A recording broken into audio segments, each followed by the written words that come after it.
ఆ నాటోలో ఉక్రెయిన్ చేరకూడదని అక్కడ కీలకమైనటువంటి యుద్ధం.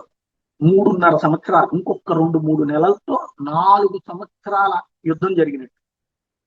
అయితే ఈ మధ్యనే నాటోలో చేరకుండా ఉక్రెయిన్ ఒప్పించారు. దానికి బదులుగా ఉక్రెయిన్ లో ఉన్నటువంటి డొనెట్స్క్ ప్రాంతం మొత్తాన్ని రష్యాకి ఇవ్వడం, అంటే అన్ని వైపులా కూడా రష్యా సక్సెస్ కు ఉక్రెయిన్ ఫెయిల్యూర్ తరహాలో ఒప్పందానికి రెడీ అయితే దానికి ఉక్రెయిన్ తిరస్కరించడం, అట్లాగే యూరప్ దేశాలు దాన్ని వ్యతిరేకించడం, వాళ్ళు యాజిటేషన్ వైపు వాళ్ళు డబ్బులు ఇచ్చి మరి ఉక్రెయిన్ తో యుద్ధం కొనసాగింపు చేయడానికి సిద్ధపడటం, నాటో కూడా అలాంటి దశలో ఉన్నటువంటి నేపథ్యంలో ఇప్పుడు రష్యాని కొంత తగ్గించి నాటోలో ఉక్రెయిన్ చేరికకి రష్యా చేత యాక్సెప్ట్ చేయించే ప్రయత్నం చేస్తున్నారు.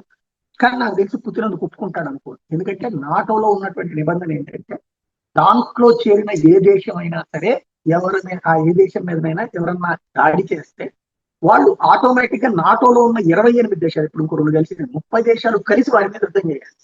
అది ఇంకోటి వాళ్ళ నిబంధన ఏంటంటే ఇట్లాగా సరిహద్దు గొడవలు ఉన్న వాళ్ళని చేర్చుకోకూడదు. మరి ఆ ప్రాతిపదిక వదిలేసి చేయడం అంటే 30 దేశాలను రష్యా మీదకి రెచ్చగొట్టడం.